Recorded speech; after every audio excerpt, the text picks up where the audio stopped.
بسم الله الرحمن الرحيم الحمد لله وصلى الله وبارك على رسول الله وعلى آله وأصحابه ومن والاه. براني برز خوشويست، السلام عليكم ورحمة الله. وشحال لا وانيكي تلا وانا كاني طلاق ونكاح بخزمتان قشتينوا لواني رابردوها هندك باسي عدة ما انكرت استدينا سر أنواع العدة وتجور كان عدة وثمان عدة بريتية لو ما ويك أفرد تيدا چاوەڕێەکە دەمێنێتەوە هەتا ئەو ماوەیە بەسەر ئەچێ خوای گەورە ئەو ماوەی بۆ داناوە حکمەتەکانیشمان باس کرد پێشتر. جا عیددە ئافرەت دەبێتە دوو بەشەوە، بەشێکیان عیددەی وەفاتە کاتێ مێردەکەی دەمرێت و هەروەها بەشێکشی عیددە و مانەوەی دوای جیابوونەوەیە، عیددەی تەلاقە. عیددەی وەفات دەڵێ ئەو عیددەیە کە واجب ئەبێ لەسەر ئافرەت کە کاتێک مێردەکەی دەمرێ. جا ئەویش دوو حاڵەتی هەیە، ئافرەتەکە یان ئەوەیە کە حەملی هەیە یان ئەوەی حەملی نییە. جاڵێ ئەگەر هات و حەملی هەبوو لە ئەسنای حەملەکەیدا مێردەکەی وەفاتی کرد، ئەوە عیددەکەی بە چییە؟ بە دانانی حەملەکەیەتی. حەملەکەی دانا مەسەن بۆ نمونە حتا ئەگەر هەفتەیە پێشتر مێردەکەی مردبێ، دوای ئەوە مەسەلەن دوای هەفتەیەک یا دوای چەند ڕۆژێک حەملەکەی دانا، ئیتر عیددەی تەواو ئەبێ و بازمان لە لایەنە عورفیەکەی نییە، لە لایەنە شەریعەکەی ینی ئیتر حەڵاڵە بۆ ئەوەی کە خوازبێنی لێ بکرێ. هەرچەند هەندێک لە با بڵێن زانایان دەڵێن مادام باسی و ئولات الأحمال لە باسی تەلاقە هاتووە، ئەو دانانی حەملە ڕەبتی بە تەلاقەوە هەیە. بەڵام ئەگەر باسەکە باسی وەفات بێ هەرە بێت 4 مانگ و 10 ڕۆژ دابنیشێ، ئەگەر حەملی هەبێ یان نەبێ ئەو بۆ چوونەش هەیە. بەڵام بۆ چوونی زۆرینە و فەرمودەشی لەسەر هاتووە ئەوەیە کە ئەگەر حەملی دانا پێویست ناکات 4 مانگ و 10 ڕۆژ دابنیشێت، هەر بە دانانی حەملەکە عیددەکەی کۆتایی دێ. جا عیددەکە بڵێن ئەو ماوەیە کە مەسەلەن فترەی حەملەکە دائانێ کورد بێ یا درێژ بێ فەرق ناکە، حتا با ڕۆژێکیش بێ مەسەلەن. و حاڵەتی دووهەم ئەوەیە کە ئافرەتەکە حەملی نەبێت. لەم حاڵەتە یان حەملی هەبێت بەڵام حەملەکە حەملێکی شەرعی نەبێت، ینی لە ئەنجامی زەواجێکی شەرعیەوە حەملەکە دروست نەبوو بێ، حەملێک بێ لە دوو لە ڕوتان لە ئەنجامی بەدڕەوشتی یا زینا دروست بوو بێ، ئەوە اعتیباری بۆ نییە چونکە ئەوە بەناشەرعی دروست بووە. یانی چۆن مەثەن حەملەکە ناشەرعی بێ، وەکو جاری پێشوش هەر باسمان کرد، وەگەوەی کە مەسەلەن مێردەکەی مێردی ئەو ئافرەتە کە حەملی بۆ دروست بووە باڵغ نەبوو بێت، کە باڵغ نەبوو بێ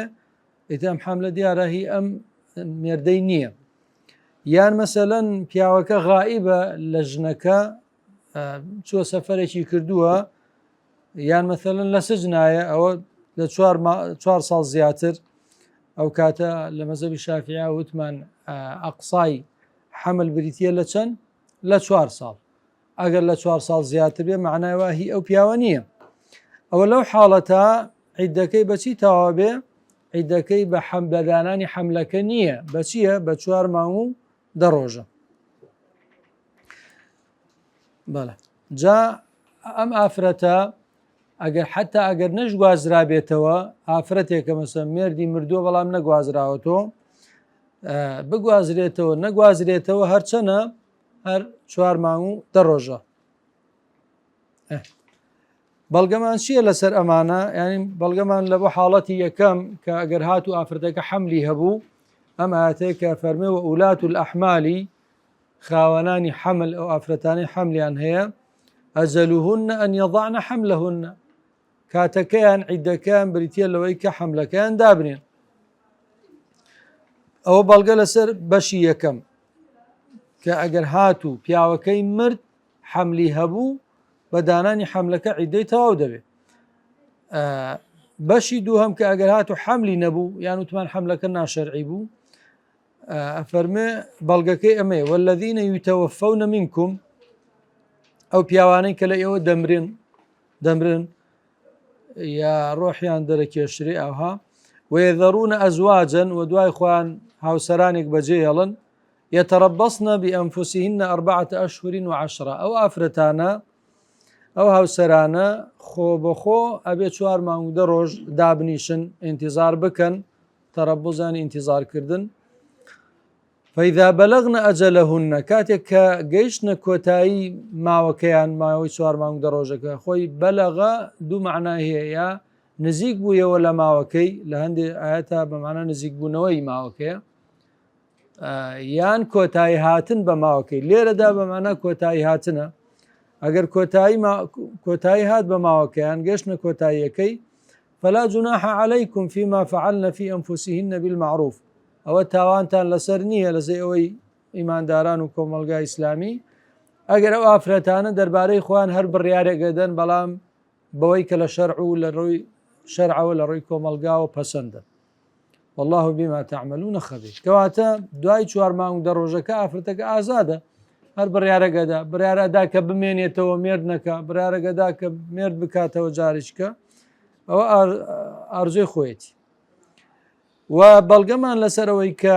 ئافرەت ئەگەر هات و حەملی هەبوو حەملەکەی دانا عیدەکەی تەواو ئەبێ لە سونەتە ئەو حەدیثەیە کە بوخاری لە مسوەری کوڕی مەخزەمە ڕیوایەتی کردووە کە سوبەیعەی ئەسلەمی کە ئافرەتێک بوو ئەفەرمێ نوفیست یعنی منداڵی بوو لە دوای چی لە دوای وەفاتی مێردەکەی بە چەند شەوێک دوای هات بۆ لای پێغەمبەری خوا عەلەیهی سڵاتو وسەلام داوای ئیزنی لێ وەرگرت بۆ ئەوەی کە سەر لە نوێ بڕیاری زەواج بداتەوە پێغەمبەری خوا عەلەیهی سڵاتو وسەلام ئیزنی دا و ئەویش نیکاحی کرد هاوسەرگیری کەواتە ئەو حەدیثێکە ئەیسەلمێنێک کە ئافرەت بە دانانی حەمل عیدەکەی کۆتایی دێ پێویست ناکات 4 مانگ و 10 ڕۆژ دابنیشێ ئەگەر مێردی مردبوو ئەوە عیدەی وەفات عیدەی جیابوونەوەشمان هەیە عیدەی جیابوونەوەیە کە واجبە لەسەر ئافرەتە کە مێردەکەی تەلاقی ئەدا یعنی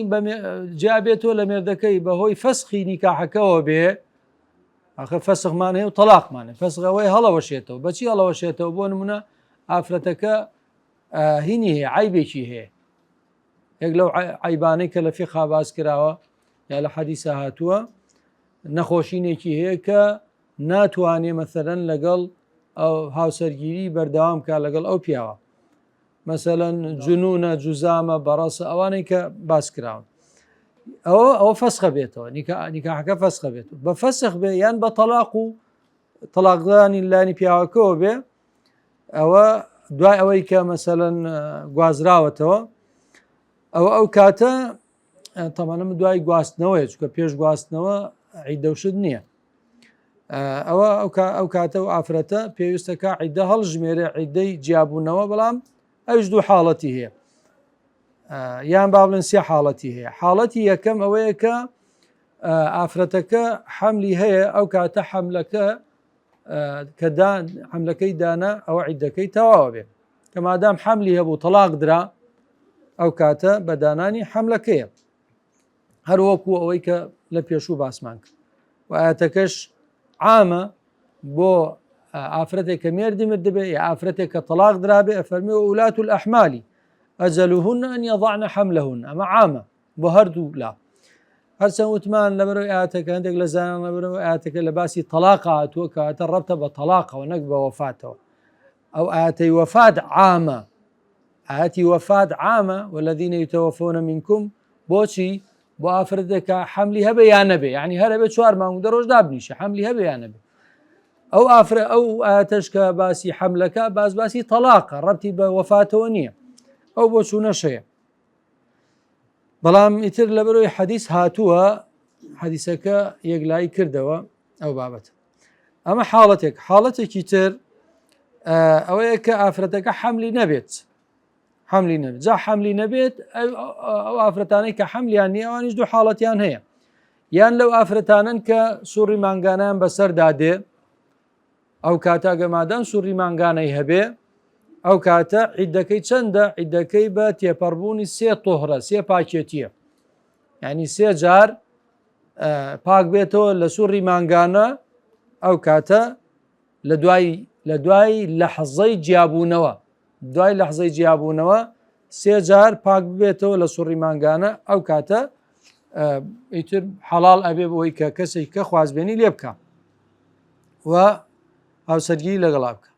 بەڵگەشمان لەسەر ئەوە چییە؟ والمطلقات يتربصن بأنفسهن 3 قروء، ئەو ئافرەتانەی کە تەلاق ئەدرێن دەبێت چەند چاوەڕێکەن 3 قورە. قورئیش لای مەذهبی شافعی ئەڵێ طهرە، لای حەنەفیەکان ئەڵێن حەیزە، بەڵام لە ڕاستیە لە ڕووی لوغەویەوە قورء بەچی ئەوتێ؟ بە حەیزێک ئەوترێ کە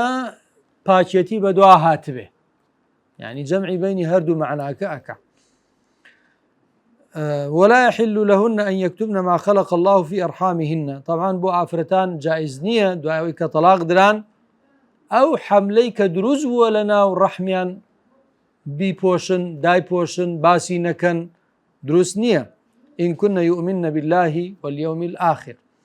ئەمە ڕەبتی ئەحکامە کاتەوە بەچی؟ بە ئیمان بەخوا و بە ڕۆژی دوای. وەکو یاسای دەستکردی بەشەر نییە مەوادەکانی بەحت مەسەلەن مەوادی چین؟ مەوادی یاساین و هیچ تەشجیعێک، هیچ هاندانێک، ترساندنێک شتێکی تێدا نییە. وەڕەبتی بە عەقیدەوە ناکرێت. لە ئیسلامە ئەحکامەکان ڕەبت کراون بە چیەوە؟ بە عەقیدەوە. ئەمە بەشی یەکەم. بەشێکی ترمانیان دێ لەو ئافرەتانە کە ئەسڵەن هەر سوڕی مانگانە نابینن، یا لەبەرەوە منداڵن هێشتا باڵغ نەبوون، یا لەبەرەوەیە کە بێئومێد بوون لە منداڵ بوون، سوڕی مانگانیان کۆتایی هاتووە، ئەو ئیتر ئەو کاتە عیدەکان چەندە؟ عیدەکان 3 قورء نییە، چونکە قورئیان نییە، سوڕی مانگانیانە. عیدەکان بریتیە لە چەند؟ لە 3 مانگ، 3 مانگی قەمەری. وەکو خوا فەرمێ واللائي يئسن من المحيض من نسائكم إن ارتبتم فعدتهن 3 أشهر واللائي لم يحضن. ئەو ئافرەتانەی کە بێئومێد بوون لەوەی کە سوڕی مانگانیان بەسەرا بێ لە ئافرەتەکان، ئەگەر گومانتان هەبوو لە عیدەکانیان، ئەوە ئێمە بۆتان ڕوونەکەین و عیدەکان 3 مانگە. مادەم ئێوە نازان چۆن بڕاردەن، ئێمە بۆتان شیەکەینەوە کە 3 مانگە. ئەو ئافرەتانەی کە بێئومێد بوون لە سوڕی مانگانە، تەمەنی 50 یا 45-50 بەرەو سەرە سوڕی مانگانەی کۆتایی هاتووە. واللائي لم يحضن، و ئەو ئافرەتانەش کە ناکەونە سوڕی مانگانەوە، باشە سوڕی مانگانیان بەسەرا نەهاتووە. یعنی چی؟ زۆربەی عولەما ئەڵێن چی؟ ئەڵێن ئەمە منداڵەگرێتەوە، هەندێکیش ئەڵێن نا ئەمە هەر باسی ئەوە کە هەر لە ئەساسە سوڕی مانگانەی هەر نییە، هەر سوڕی مانگانەی نییە، بەسەریان نایەت، نەک پێشتر هەبوو بێ و دوایە مەسەلەن نەما بێ، یا منداڵە هێشتا باڵغ نەبوو بێ، هەر بەسەریان نایە، هەر سوڕی مانگانە نابینی. ئافرەتی وا هەیە کە ئەو شتانە نابینێ، بەزەوە نادرە، شازە. بە هەر حاڵ ئەمە چکە ئەڵێن ئەوە منداڵ هەر نابێ مارە بکرێ، منداڵ چکە خوا فەرمێ یعنی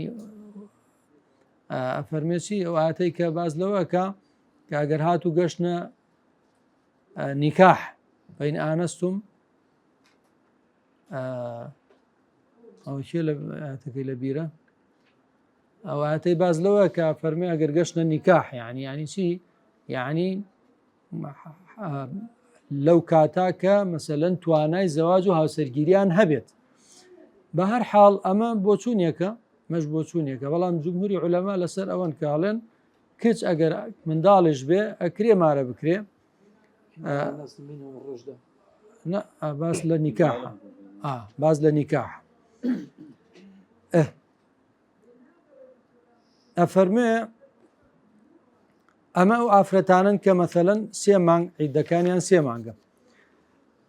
المطلقة قبل الدخول بها، أما طبعا مش حالتي كتيرة يموتمان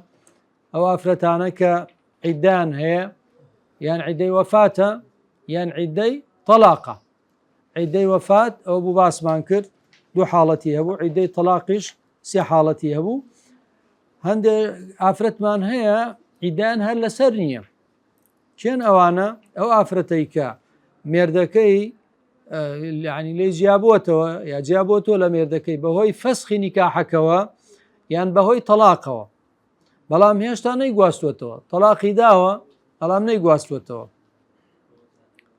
ئەوە عیدەی لەسەر نییە طبعا بنص قرآن أفرمي يا أيها الذين آمنوا إذا نكحتم المؤمنات إيمان دارا أجر عفرتان إيمان داران تان عقد كردو هاوسرگیتان لەگەڵا کرد ثم طلقتموهن پاشان طلاقتان دان من قبل أن تمسوهن بل لەوەی کە لەگەڵیانە سەرجێی بکەن فما لكم عليهن من عدة تعتدونها أو لسرتان نییە کە يعني أو بۆ ئێوە نییە لەسەر ئەو ئافرەتانە کە عیدە هەڵژمێرن فمتعوهن أو كاتا هنا يعني متاعي كان بدأ نشتك كدليان خوشكا وسرحوهن سراحا جميلا وطلاق كان بدأ بطلاقك ريكو بيك والشرعي أو باسي تشيبو باسي عدي أفرد بو حالة كاني بو يستدين سر مافو أركي أو أفرتانيك طلاق أدرين بزانين آية مافو أركيان شيا ئەوانیش طبعاً تەلاقەکە یان ڕجعیە یان بائینە ئەوانە دێنە سەر یەک باسییانێک ئەگەر ئافرەتێک عیدەی هەڵەژمارد لە تەلاقێکی ڕجعی یعنی تەلاق درابوو بە تەلاقێکی ڕجعی ئەم ئافرەتە کە تەلاق دراوە ئێسابی عیدە هەڵژمێرێ کە عیدە هەڵەژمێرێ کۆمەڵێک ئەحکام لەسەر ئەم تەلاقە و ئەم عیدەیە هینە بێت دروستە بێت یەکەم لەوانە واجبە لەسەر ئەو پیاوەی مەسکەنی بۆ دابینکە شوێنی حەوانەوەی بۆ دابین بکات بۆ ئەو ئافرەتە بە تەلاقی ڕجعی تەلاق دراوە باسیشمان کردمان تەلاقی ڕجعی 4 مەرجی هەیە و باشتر وایە کە ئەو شوێنەی کە پێشتر لێی بووە لەو کاتێک کە تەلاق درا لێی بوو باشتر وایە هەر لەو شوێنە بمێنێتەوە باشتر وایە یعنی چۆن ینی مەسەلەن هەر لەو خانووەی کە لەگەڵ مێردەکەیە بۆ پێشتر هەر وا بمێنێتەوە لە غورفەیەکە بۆ خۆی دابنیشێ ئەمە باسی تەلاقی ڕجعیەکەین چونکە تەلاقی ڕجعی بە یەکجاری داوەکە نەپساوە و نەقرتاوە کۆتایی نەهاتووە ئامەلێک مایە ئەگەر هاتوو لایق بوو طبعا ئەو شوێنە ئەو خانووە ئەو جێگایە لایق بوو گونجاو بوو و مانیع و بربەستێکی شەرعی نەبوو لەوەی کە ئەو ئافرەتە لەوێ بمێنێتەوە ئەمە یەک دووهام واجبە نەفەقە بۆ بژێوی ئەو ئافرەتە دابین کا پیاوەکە لەسەرێتی بژێویەکی گونجاو بۆ ئەو ئافرەتە دابین کا لە خۆراک و لە پۆشاک و لەو شانەی کە پێویستی پێیەتی جا ئەم ئافرەتە حتى حملی هەبێ یان نەبێ ئەم حەقەی هەر هەیە حەقی نەفەقەی هەیە چ حملی هەبێ چ نەبێت بۆچی چونکە دەسەڵاتی پیاوەکە بەسەر ئەم ئافرەتە هەرماوە ئەتوانێت بە دوو شەوی گێڕێتەوە ئەتوانێت بڵێ ئەوە خێزانی خۆم فڵانکەسێکی فڵانکەسم گێڕاوە ژێر نیکاحی خۆم ئەتوانێت مادەم ئەو دەسەڵاتی بەسەریا هەیە بۆیە لەسەرەتی بژێویشی بۆ دابین بکە بەڵێ ئەمە خاڵی دووەم خاڵی سێهم کە تەمان ئەوانە حەقی ئافرەت بوون مافیەتی ئەمە ئەرکە لەسەر ئافرەت ئەمەی سێم واجبە لەسەر ئافرەتەکە کە لەو شوێنەی کە بۆی دابی نەکرێ باشە چ ماڵی پێشتر بێت چه خانوویەکی تری بۆ سەربەخۆ بۆ بگرێ لەو شوێنە بمێنێتەوە لە ماڵ دەرنەچێ ئیلا مەگەر لەبەر پێویستیەک لەبەر ضرورەتێک چەند داوامی هەیە یامسە ئیش و کارێکی هەیە نەخۆشە چێتە خەستەخانە پێداویستێکی لە بازار پێویستە ئەوانە قەی ناکە بچێتە بەڵام بۆ پیاسەکردن سوڕان و گەڕان و ئەوانە نەچێت چکە خوای گەورە فەرمێکی ئەسکینوهن من حيث سكنتم من وجدكم یعنی لەو دەسەڵاتەی کە خوا پێیدا وجد یعنی چی یعنی توانا دەسەڵات ئیمکانیات یعنی لەو شوێنەی کە خۆتان لێنی ئەوانیش ئەو ئافرەتانش کە تەلاقتان داون بە تەلاقی ڕجعی جێیان بۆ تەرتیب بکەن ولا تضاروهن لتضيقوا عليهن هەوڵ مەدەن ئێوەی پیاوان زیان بەو ئافرەتانە بگەێنن مەسەڵەن ینی شوێنێکی نالایەخیان بۆ بدۆزنەوە بڵێن بڕۆنە ئەوێ شوێنێک بە کەڵکی ئەو نوێ شوێنێک گونجاو نەبێ بۆ ئەوەی کە ئەزیەتیان بن تەنگەلانیان لەسەر دروستکەن وإن كن أولات حمل فأنفقوا عليهن ئەگەر ئەو ئافرەتانە حملیان هەبوو ئەوە چی بکەن ئەوە لەگەڵ ئەوەی مەسکەنیان بۆ دابینەکەن شوێنی حەوانەوە ئەوە دەبێ بژێویشیان بۆ خەرجکەن حتى يضعن حملهن هەتاوەکو حملەکەیان دادەنێن طبعا ئێمە وتمان ئەگەر ئافرەتەکە تەلاق درا بە تەلاقی ریجعی حملی هەبێ یان نەبێ نەفەقە هەرچییە هەر پێویستە و بەنسبەت دەرنەچوون لە ماڵیان لە ماڵی خۆیان لەو شوێنەی بۆیان دابین کراوە ئەوە لە قورئانە باسی کراوە لا تخرجوهن من بيوتهن لە ماڵەکانی خۆیان ئەو ئافرەتانە دەرمەکەن ئێوەی پیاوان دەریان مەکەن مەڵێن ئێمە ئێوەمان تەلاقدا تاوە بڕۆن مادەم تەلاقەکە ریجعیە بائین نییە با هەر لەو شوێنە بمێننەوە ولا يخرجن با خۆشیان دەرنەچن إلا أن يأتين بفاحشة مبينة مەگەر بەڵگەیەک هەبێ بیسەلمێنێ کە ئەم ئافرەتە کاری بەدڕەوشتی کردووە ئەو کاتە پیاوەکە ئەتوانێت دەریکە خاڵێکی تر ئەوەیە کە تەمان ئەمەش هەر یەکیشتر لە ئەرکەکانی ئەرکی ئافرەتەکە لەسەرەتی یا با بڵێن حرامە لەسەریکە خۆی هینکە خۆی پیشانی پیاوان بدا بۆی کە خوازبێنی لێ بکەن و ئەمانە یعنی نابێ ئافرەتی تەلاق دراو بە تەلاقی ریجعی پێشوازی لە کەسانێک بکە بۆ خوازبێنی و ئەمانە خوازبێنی لێ بکەن نابێت بۆچی چونکە هێشتا لە ذیممەی مێردەکەیان ماوە هێشتا کۆتایی بە یەکجاری کۆتایی نەهاتووە پەیوەندیان و مێردەکەی ئەولاتر و لە پێشتر لە هەموو کەسێکی تر بۆ گەڕانەوەی یا بۆ ئەوەی بستنەوە لای یەکتر بۆیە خوا فەرمێ وەبوعولەتوهن مێردەکانیان ئەحەقو بڕەدیهن لە پێشترن بە گێڕانەوەی ئەو ئافرەتانە بۆ لای خۆیان لە کەسانی تر یعنی ئەحەقو ینی لە کەسانی تر یعنی لە پێشترن لە کەسانی تر في ذلك إن أرادوا إصلاح طبعا گەرویستیان پەیوەندی نێوانی خۆیان چاککەنەوە و ڕێککەنەوە و لاپەڕێکی نوێ هەڵبدەنەوە ئەمە بەنسبەت تەلاقی ریجعی بەڵام ئەگەر ئافرەتەکە لە عیدەی تەلاقی بائین بوو ئەوش حاڵەتێکی ترە ئەگەر ئافرەتەکە لە تەلاقی بائین بوو طبعا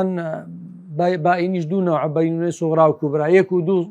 سوغرایە و سێش کوبرایە ئەوە تەماشا ئەکەین ئەش دوو حاڵەتی هەیە یان ئەوەی ئافرەتەکە حەملی هەیە یان ئەوەی ئافرەتەکە حەملی نییە حائل یعنی بێ حەمل حاملی جوە دیارە جاڵێ ئەگەر هاتو حەملی هەبوو بزانین چ مافێکی هەیە ئەگەر ئەم ئافرەتە تەلاق دراوە تەلاقی بائین حەملی هەبوو چ مافێکی هەیە ئەم مافانەی بۆ هەیە یەکەم واجبە لەسەر پیاوەکەی مەسکەنی بۆ دابین کە هەتا عیدەی تەواو بێت طبعا تا کۆتایی عیدە لەسەرێتی ئەبێ مەسکەنی بۆ دابین کە بەڵێ هەر لەبەرە و ئاەتانەی کە لە پێشترەوە خوێنمانەوە يا أيها النبي إذا طلقتم النساء فطلقوهن لعدتهن وأحصوا العدة واتقوا الله ربكم لا تخرجوهن من بيوتهن أو لا تخرجوهن يعني دريا مكانز يعني بيوست لسرتان جاءن بكنوا اللي ببن هتاوكو عدة كان طوابه أو يعني آتكي بيشو أسكنوهن من حيث سكنتم من وجدكم أو مسكن كواتا أم آتش طبعا عامة عليه بو ئافرەتێک تەلاق دراو بێ کە ئافرەت تەلاق دراوە بێ بە ڕجعی یا بە بائین بێ عامە هەردووکی ئەگرێتەوە خاڵی دووهەم کە مافی ئافرەتە و لەسەر پیاوە ئەنجامی بدا بریتە لە نەفەقە بژێوی دەبێ بژێوی دابین کە بە هەموو جۆرەکانی بۆ ئافرەتێک کە تەلاق دراو بێ بە تەلاقی بائین بە مەرجە حەملی هەبێ ئەگەر حەملی نەبێ نەفەقەی نییە بەس شوێنی وەداین بەڵام ئەگەر حەملی هەبوو ئەوە لەگەڵ دابینکردنی شوێنە ئەبێ نەفەقەشی بکێشێ وەکو خوا فەرمێ وإن كن أولات حمل فأنفقوا عليهن حتى يضعن حملهن أما عامة بهم ئافرەتێک کە حەملی هەبێ جا ڕجعی بێ یا بائین بێ خاڵی سێهەم کە ئەوە طبعا وتمان ئەوە مافی پیا و ئەرکی ئافرەتە ئەبێ ئەو ئافرەتە لەو شوێنەی بۆی دابین کراوە لەو ماڵە بمێنێتەوە کە عیدەی تیاڵەژمێرێ دەرنەچێت ئیلا لەبەر پێویستی یەک نەبێ پێویستی بە خۆراک و بۆ هەر شتێکی پێداویستێکی تر وەک کەس نەبێ بۆی جێبەجێکە تەنها خۆیەتی کەس نییە یان ئافرەتەکە وەکوتمان فەرمانبەرە لە حکوومەت ئەوە بێ دەوام بکە و مەجای نادەن کە تا عیدەتەوە بێ لە ماڵەوە دابنیشێ، مەجای نادەن، مدیر مەجای نادا، حکوومەت مەجای نادا. ئەوە یان هەندێک جار پێویستەکە بچێت مەسەرەن سەردانی خوشکێکی کەسێکی خزمێکی بکە بۆ ئەوەی کە مەسەرەن لەو بێتاقەتی و لەو غەمباریە تۆزێک ڕزگاری ببێ، یا لای دراوسەیەکی بۆ خۆی سەردانی دراوسەیەکێکە بۆ بێتاقەتی، ئەوە قەیناکە حرام نییە. ینی ئەگەر ئەم هۆکارانە هەبوو لە کاتی عیددا بچێتە دەرەوە کێشە نییە، لەبەر حاجە و پێویستی بچێتە دەرەوە کێشە نییە. ئەمە بەبێ هۆکار و بەبێ هیچ مەبەستێک ئەوە قەدەغەیە. بەڵگەش چییە لەسەرەوەی قەدەغەیە؟ لا تخرجوهن من بيوتنا ولا يخرجن، خۆیان نابێت بڕۆن، نابێت دەرچن. ئەی بەڵگە چییە لەسەر ئەوەی دروستە ئەگەر پێویستیەک هەبوو بڕاتە دەرەوە؟ ئەم حەدیسەیە کە موسلیم لە جابیرەوە گێڕێتەوە کە ئەفەرمێ پوری من تەلاق درا طلقت خالتي، دیارە خوشکی دایکی بووە، فأرادت أن تجد نخلها، دیارە هینیە بۆ مەزرعەی دارخورمای هەبووە،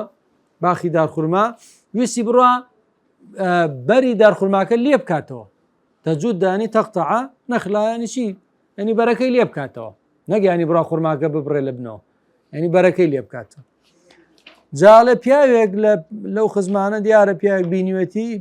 زەجری کرد و سەرکۆنەی کرد، فەزەجەرها رەجوڵ ئەن تەخرجەوتی بۆ کوێ ڕێوەمانە و تۆ تەلاق دراوی و ئەڵێ هات بۆ لای پێغەمبەری خوا عەلەیهی سەڵاتو وەسەلام پرسیاری لێ کرد کە ئایا من دروستە بڕۆم بۆ کارێکی ئاوها؟ فەرمووی بەلا ئوخروجی بڕۆ، ئەتوانی؟ بەڵێ ئەتوانی. و فەرمووی فەجودی نەخلەکی، بڕۆ بەری خورماکە لێ بکەوە، فإنك عسى أن تصدقي، ولوانێ زەکات بدەی یان خێرێکی لێ بکەی، ئەو تەفعلی معروفەن چاکەیەک پیاوەتیەک بکەی بەم خورمایی کە کردوتە تۆ، کەواتە ئیشێکی خراپ نییە و باشە و حاجەیە پێویستیە، کەواتە لەبەر حاجە و پێویستی ئافرەت لە کاتی عیددا توانێت دەربچێت. ئەمە باسی ئەوە بوو حاڵەتێک کە ئەگەر حەملی هەبوو وتمان ئەوە حکومەکەیەتی مەسکەن و نەفەقەی هەیە. ئەمما ئەگەر هات و حەملی نەبوو تەنها چی لەسەر تەنها چی بۆ هەیە؟ مەسکەن و مانەوە دابینکردنی شوێنی حەوانەوەی بۆ هەیە، واجبە لەسەریشی لەو شوێنە بمێنێتەوە و نەچێتە دەرەوە. ئەمما نەفەقە بە هەموو جۆرەکانیەوە، بە جلوبەرگ و خۆراک و ئەوانی تر باشە، ئەوانە هیچی واجب نابێت لەسەر پیاوەکە بۆ ئەو ئافرەتە مادام حەملی نییە. بەڵگەش بۆ ئەمە چییە؟ طبعاً ئەو بابەتی خلافیشە لە بین عولەما، هەیەتی یانیەتی نەفەقە نەنە حەمل، ینی حەملی هەبێ ینی پڕ بێ، نەگەوەی کە مناڵی هەبێ لەگەڵ مناڵەکەەوە هەر لەسەر باوکەکەیە، ئەوە لەسەرێتی مناڵەکەی خۆی بەخێوکە. بەڵام باسی حەملە کاتی حەملی هەیە، حەملەکە لەسکی ئافرەتەکایە، ئافرەتەکەش پێویستەکە کە خزمەت بکرێ هەتا حەملەکە دائنێ. و دوای مۆزوعی مەسەلەن ڕێضاع ژێتە پێشەوە، ئاها مەسەلەن خوێن ماوتمە ئەگە ئافرەتەکە مەسەلەن شیریدا ئەتوانێت داوای ئوجرە بکە، مادەم تەلاق درا ئەتوانێت داوای ئوجرە بکە، داوای کری شیردان بکە. ئەم حەدیسە کە ئەبوو داود ڕوایەتێکە لە بەسەرهاتێک کە فاتیمەی کچی قەیس کە تەلاق درا، یەک تەلاقی مابوو، تەلاقەکەی دا یعنی ئاخر تەلاق، پێغەمبەری خوا عەلەیهی سەڵام وسەلام فەرمووی کەواتە تەلاقەکەی چییە؟ تەلاقەکەی بائینە. پێغەمبەری خوا پێی فەرموو عەلەیهی الصەڵەوات لا نەفەقەتە لەکی ئیلا ئەن تەکونی حاملەن،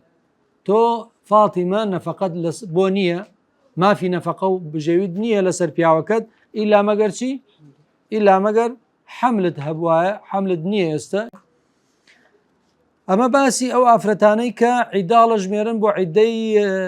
تەلاق، ئەدی عیدەی وەفات بزانین ئەوانە ماف و ئەرکێکە لەسەر ئەو ئافرەتانە هەیە چییە؟ ئەگەر عیدەی وەفاتی هەڵەژمارد لەسەرەتی ئەو ئافرەتە لەسەرێتی چی بکە؟ یەکەم الإحداد على الزوج، یعنی چی إحداد على الزوج؟ یعنی خۆی دوور خاتەوە لە خۆ ئارایشدان و خۆ ڕازاندنەوە و میکیازکردن و ئەو شتانە. کەواتە ئیحداد یعنی خۆ مەنعکردن لە خۆڕازاندنەوە لەبەر چی لەبەر ئەوەی کە ئەم پیاوەی وەفاتی کردووە وەکو وەفایەک بۆ ئەم پیاوەی ئەو کارانە نەکە هەرچی پەیوەندی بە زینەت و خۆڕازاندنەوە بۆنی خۆش لە خۆدان و چاوڕشتن و ئەمانە جل و بەرگی زرق و برق و ئەمانە هەمووی ئەمە نابێت بەکاربێنێ حتا مەسەلەن زێڕ و زی و بەکارهێنان و ئەمانە باشە ئەمانە نابێ بەکاربێنێ هەتا عیدەکە تەواوی عیدەی 4 مانگ و 10 ڕۆژ چکە پێغەمبەری خوا فەرمیوە لا يحل لامرأة تؤمن بالله واليوم الآخر بۆ هیچ ئافرەتێک نییە کە باوەڕی بەخوا بە ڕۆژی دوایە بێ ئەن تحد على ميت فوق 3 ليال بۆ هیچ ئافرەتێک نییە کە پرسە بگێڕێ باشە لەسەر مردوویەک زیاتر لە چەند شەو لە 3 شەو 3 شەو تا 3 شەو بۆی هەیە باشە خۆی دوور خاتەوە لە هەندێک مەزاهیری خۆی ڕازاندنەوە ئەمانە بەڵام لە دوای 3 شەو ئیتر بۆی نییە ئیلا مەگەر ئیلا على زەوج 4 أشهر و10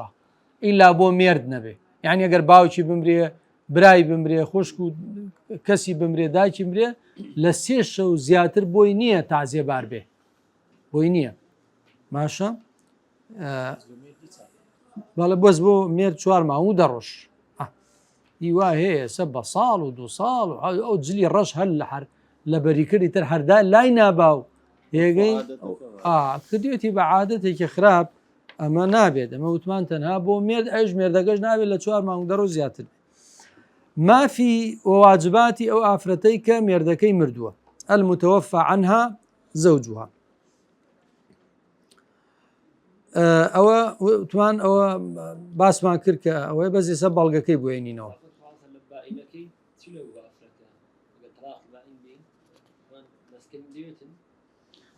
وتمان مەسکەن واجبە بەڵێ بەس نەفەقە واجب نییە ئەگەر باین بوو بەڵێ ئەگەر حەملی نەبوو ئەگەر حەملی نەبوو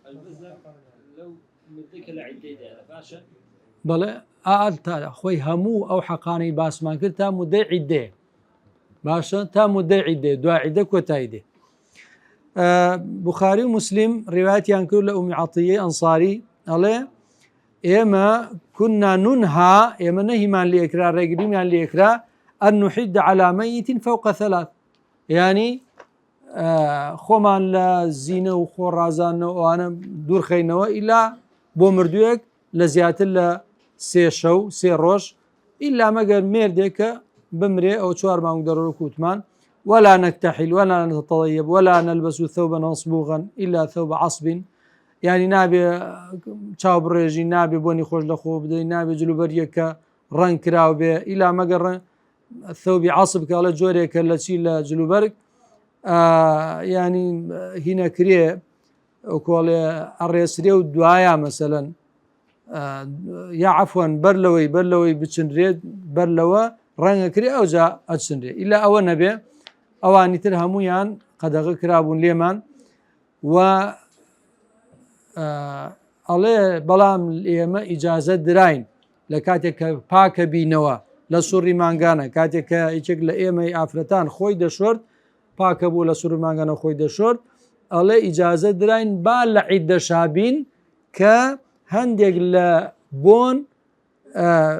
کە بۆنێکی تایبەتە پێوتێ کوست و ئەسفار کوستی ئەسفار ئەمە تایبەتە بۆنێکی تایبەتە ڕەنگە بۆنێک بێ کە بۆنەکە زۆر بەڵاو نەبێتەوە زۆر نەڕوات وانێتە ئەو جۆرە بۆنە ئیجازە درا بۆ ئافرەتانێک کە لە سوڕی مانگانە پاکە بنەوە بەکاری بێن ئەوە غەیری ئەوە ئیتر بۆنەکانی تر ئەوە قەدەغە بوو لە ئێمە بەکاری بێنین لەو ئافرەتانەی کە لە سوڕی مانگانە ئەمە خاڵێکی کە واجبە ئەو ئافرەتەی کە مێردی مردووە لەو شوێنەی کە لێتی جاماڵی خۆی یا لە ماڵ هەر شوێ دەرنەچێت ئیلا لەبەر پێویستی نەبێ وەکو ئەوانەی کە باسمان کرد لە بۆ ئافرەتێک کە تەلاق ئەدرێ بۆشتی زەرور و پێویست قەیناکە ترمزی و ئەبوو داود ڕێوایەتیان کردووە لە زەینەبی کچی کەعب کە فورایعی کچی مالیکی کوڕی سینان کە خوشکی ئەبی سەعیدی خودری بوو بۆی باس کردووە کە ئەڵێ هات بۆ لای پێغەمبەری خوا عەلەیهی سەڵاتو وەسەلام ینی فورایعە هات بۆ لای پێغەمبەری خوا پرسیاری لێ کرد کە بگەڕێتەوە بۆ لای ماڵ و کەسوکاری خۆی بۆ لای ماڵی باوکی لە بەنی خودرە کە قەبیلەیە کە شوێنێکە ئەڵێ چونکە بۆ ئەڵێ چونکە مێردەکەی مردووە مێردەکەی بەچی مردووەڵێ مێردەکەی هەندێک عەبدی هەبوو هەندێک کۆیلەی هەبوو ڕۆی کۆیلەکە هەڵهاتن کۆیلەکان هەڵهاتن ئەوی چوو بە دوایانە پارەی پێداوە پارێکی زۆر مەسرەفی زۆری تیا کردووە ئەوانژە هەڵهاتن ڕۆیشتن ئەوی چوو بیان هێنێتەوە ئەڵێ کاتێک کە گەیشتووەتە تەڕەف القەدوم کە شوێنێکە بەوانگەی ئەوان دیارە چەند نەفەرێک بوون زۆر بوون و گرتیان و کوشتیان جایسا هاتۆ بەلای پێغەمبەری خوا پرسیارێک ئەڵێ یا ڕەسوڵ الله من مێردەکەم ئاوا بۆ شێوازە کوژراوە و ئێستا منی شوێنێکم نییە مەسەلەن دانیشم تیا و مێردەکەم ماڵێک خانوویەکی بۆ بەجێ نەهێشتوم تێیدا دابنیشم و ئەوانە ئەمەیە بگەڕێمەوە بۆ ماڵی کەسوکارم و باوکم ئەوانە باشە ئەڵێ چونکە هیچی بۆ بەجێ نەهێشتوم و نەفەقەشی وەڵێ بۆ بەجێ نەهێشتوم ئەڵێ پێغەمبەری خوا فەرمی عەلەیهی سڵاتو وەسەلام فەرمی بەڵێ وایە ئەتوانی بڕۆیتەوە مافی خۆتە ئەمە بەڵگەیە لەسەر چی لەسەر ئەوەی کە ئافرەت ئەگەر زەرورەتێک هەبوو ئەتوانێ لەو شوێنەی کە لێی بووە پێشتر نەمێنێتەوە بڕوات بەڵام جا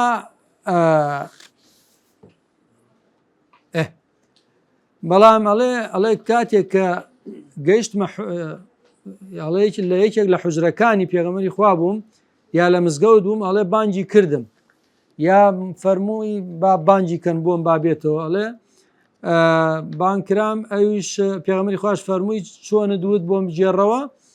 جارێکی تریش بۆم باس کردەوە دەربارەی مێردەکەم کە چۆن کوژراوانە فەرمووی پێغەمبەری خوا ئومکوثی فی بەیتیکی حتا یەبلوغ الکتاب ئەجەلە لە ماڵی خۆت بمێنەوە لەو شوێنەی کە لێی بووی هەتاوەکو کەی هەتاوەکو عیددە تەواو دەبێ جاڵێ منی 4 مانگ و 10 ڕۆژ مامەوە لە کاتێک ئەڵێ سەردەمی حەزەتی عوسمان بوو ناردی بە دوامە پرسیاری لێکردم دەربارەی ئەو حادیسەی ئەو ڕووداوە بۆم جێڕایەوە و ئەویش حکمی پێکرد یعنی حەزەتی عوسمانش دیارە حاڵەتێکی وا هاتۆتە بەردەسی پرسیاری لە فڕۆیعی کردووە کە چۆن بووە ئەو حاڵەتەی تۆ لەگەڵ پێغەمبەری خوا کە حکمی بۆ کردی فەرمی ئاها بووە ئەیژە فەرمە شوێنی کەوت و بڕیاری لەسەردا ئەمە کەواتە لە حاڵەتێکە کە پێویست بێت دەرچوون دروستە بەڵام ئەگەر پێویست نەبێت تەبعاً نابێت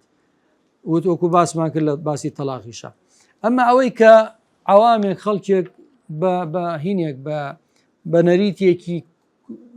کۆمەلگا فێری بووە ڕاهاتووە لەسەری کە ئافرەتێکە لە حاڵەتی عیددا بوو نابێ قسە لەگەڵ خەڵکە نابێ بچێتە دەرەوە بە هیچ نەوعێ نابێ کەس دەنگی ببیسێ ئەمانە هیچی ئەسڵ و ئەساسی نییە ئەمانە خەڵک بۆ خۆی دروستی کردووە ئەمە و هەروەها ئەمە طبعاً لە عیددا بێ چ لە غەیری عیددا بێ ئافرەت مەسەلەن دەتوانێت قسە لەگەڵ خەڵکا بکە جاروایە کە ئافرەتەکە لە ماڵەوەی بە تەلەفۆن قسەیەکە یا چۆن نابێ قسە بکانی وانە ئەمە طبعاً ئەسڵ و ئەساسینی خەڵک بۆ خۆی دروستیەکە هەندێشت هەیە ڕەبتی بە دین و نییە خەڵکەکە بۆ خۆی دروستیەکە کەواتە خۆلاسە و پوختەی ئەحکامی عیددا ئەتوانین بڵێن لە چەند خاڵێکا کۆ بێتەوە هەموو جۆرەکانی عیددە خاڵێکی هاوبەشێ لە نێوانیانە یەکەم ئەوەیە کە نابێ لەو شوێنەی کە تیا عیددە هەڵەژمێرن دەرچن ئیلا لەبەر پێویستی نەبێ حاجەیەک پێویستیەک نەبێ نابێ لێ دەرچن خاڵی دوو ئەوە هەمویان وایە هەموو عیدەکان چه عیددەی تەلاق بێ یا وەفات بێ ئەبێ لە شوێنی خۆیان بمێنەوە و دەرنەچن لەو شوێنەی کە عیدەکەی تیا هەڵەژمێرن پاشان عیدەی وەفات تەمەن حکمێکی تایبەتی هەیە عیدەی وەفات چییە؟ ینی مێردەکەی مردووە عیددە هەڵەژمێر حکمێکی تایبەتی هەیە بەڵێ نەنا حکمێکی تایبەت حکومەکە چییە؟ تایبەتەکە ئەوەیە کە ئیحدادە ینی خۆی مەنعەکە لە خۆڕازاندنەوە و خۆ ئارایشدان و میکیاسکردن و ئەو شتانە باشە و ئەوە لە عیددەی وەفاتا هەیە بەس لە عیددەی تەلاقا ئەو شتە نییە وانە ئەوە بەس لە عیددەی وەفاتا هەیە وەروە عیددەی تەلاقی ڕجعیشمان هەیە ئەگەر تەلاقی ڕجعی مطلقاً یعنی حملی هەبێ یا نەبێ مطلقاً ینی حملی هەبێ یا نەبێ یا تەلاقی باین ئەگەر حملی هەبوو باشە ئەوە دەبێ مەسکەنی هەیە و هەموو نەفەقەکانیشی هەیە ئافرەتی ڕجعی بێ تەلاقی ڕجعی تەلاق درابێ حملی هەبێ یا نەبێ و ئافرەتێکیش باین بێ بەڵام حملی هەبێ ئەو هەم مەسکەنی هەیە هەم چیشی هەیە هەم نەفەقەشی هەیە بەڵام ئافرەتێک کە تەلاقی باین تەلاق درابێ و حملی نەبێ ئەوە لەو حاڵەتە تەنها مەسکەنی بۆ هەیە نەفەقەی بۆ نییە ئەمە کورتەی ئەحکامی عیددەیە لێرە کۆتاییمان پێ هێنا بە ئەحکامی تەلاق و نیکاح ومێ دەکەین ئینشاءالله سوودی هەبوو بێ بۆ هەموو لایەک بۆ بەڕێستان و بۆ ئەوانەی کە ئەیبینن وخوای گەورە لێمان قبول کە ئەگەر هەڵەیەکیشمان کردن لێمان ببورێ وصلى الله وبارك على محمد وعلى آله وأصحابه أجمعين السلام عليكم ورحمة الله.